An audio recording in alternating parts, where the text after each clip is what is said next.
तांत्रिक की मौत के कुछ साल गुजर चुके थे। कुछ सालों तक सब कुछ ठीक था। लोगों के चहम से तांत्रिक का डर धीरे धीरे दूर हो चुका था। लेकिन एक दिन गांव के तालाब में लोगों को एक लाश तैरती हुई मिली। जब उस लाश को तालाब से बाहर निकाला गया तो उन्होंने देखा ये लाश उसी आदमी प्रशांत की है जिसने अपने 3 साथियों के साथ मिलकर तांत्रिक को मारा था। प्रशांत के शरीर पर एक निशान था। यह निशान बिल्कुल वैसा ही था जैसा तांत्रिक लोगों को मारने के बाद उनके शरीर में लगा दिया करता था। लोगों को विश्वास हो गया था कि वो तांत्रिक अपना बदला वापस लेने आया है। वह अब किसी को भी जिंदा नहीं छोड़ेगा।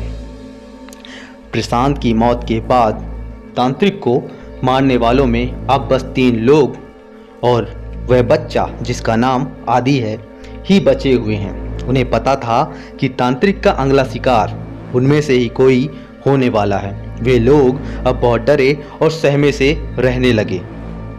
उन्होंने ये फैसला लिया कि इस तांत्रिक को एक बार फिर रोकना होगा और तांत्रिक की आत्मा का सामना करना होगा। इसलिए वो एक सिद्ध बाबा की शरण में गए।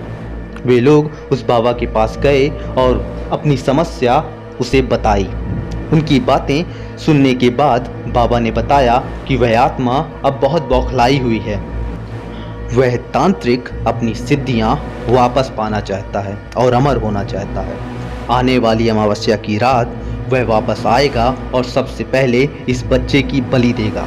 इस बच्चे की बलि से उसे अपनी सिद्धियां वापस मिल जाएंगी और वह अमर हो जाएगा। अगर इस बच्चे को बचाना है और इस गांव को उसके श्राप से मुक्त करना है तो अमावस्या की रात उसी जगह जहां वह मारा गया था उसे बुलाना होगा और उसे कैद करना होगा। अमावस्या की रात सब तांत्रिक के घर में इकट्ठे हुए। बाबा ने हवन जलाया और बच्चे को सामने बैठाकर मंत्र पढ़ने लगा।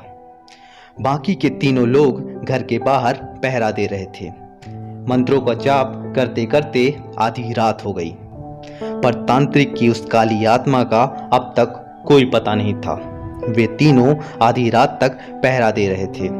लेकिन तभी रात के 1 बजे उन्हें कुछ जानवरों की अजीब सी भयानक आवाजें सुनाई देने लगी। वे सुनकर वे थोड़ा डर गए। कुछ देर तक उन लोगों का ध्यान उन अजीब सी आवाज़ों पर ही था। लेकिन अचानक उनकी आंखों के सामने गहरा काला धुआं छाने लगा। उस धुएं के कारण उनकी हालत बिगड़ने लगी और घुटन के कारण वो बेहोश हो गए। लेकिन उस धुएं का उस बाबा और बच्चे पर कोई असर नहीं पड़ा। यह देखकर बुरी आत्मा अचंभे में पड़ गई।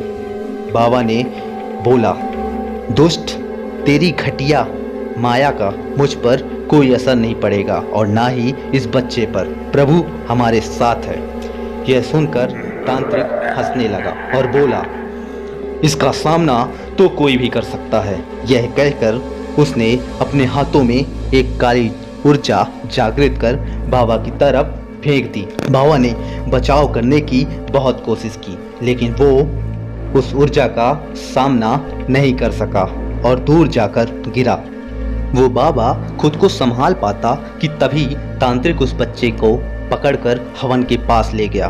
उसने तलवार उठाई और जैसे ही वह बच्चे को मारने वाला था तभी बच्चे ने पवित्र हवन से जलती लकड़ी उठाई और उसे तांत्रिक पर फेंका।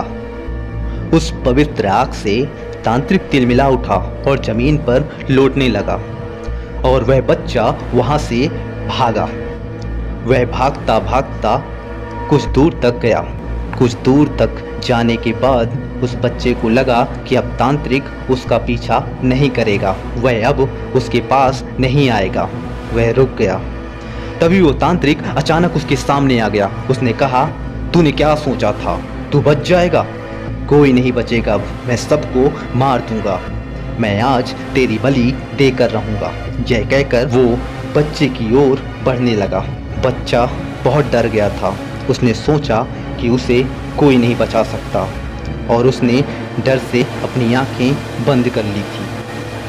तांत्रिक हंसता हुआ उस बच्चे की ओर बढ़ता जा रहा था और वह बच्चा डर के मारे कांप रहा था। उस बच्चे ने आंखें बंद की हुई थी, लेकिन अब भी उसे उस तांत्रिक की डरा देने वाली हंसी सुनाई दे रही थी। दूसरे ही पल अचानक उसकी आवाज बदल गई। अब वह मदद मांगने लगा। उस तांत्रिक की काली छाया कराह रही थी, जैसे उसे कोई दंड दे रहा है, और देखते ही देखते उस तांत्रिक की काली छाया का नामो निशान मिट गया। बच्चा समझ नहीं पाया आखिर ये हुआ क्या। उस तांत्रिक को किसने मारा, वह कहाँ चला गया, और उस तांत्रिक से उसकी जान किसने बचाई। वह बच्चा पीछे मुड़ा।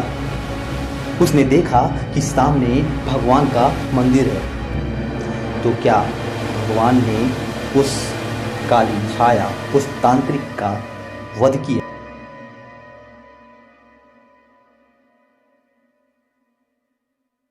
कैसी लगी आपको ये स्टोरी, हमें कमेंट करके ज़रूर बताएं। अगर आप नए हैं तो हमारे चैनल को सब्सक्राइब करना बिल्कुल मत भूलें।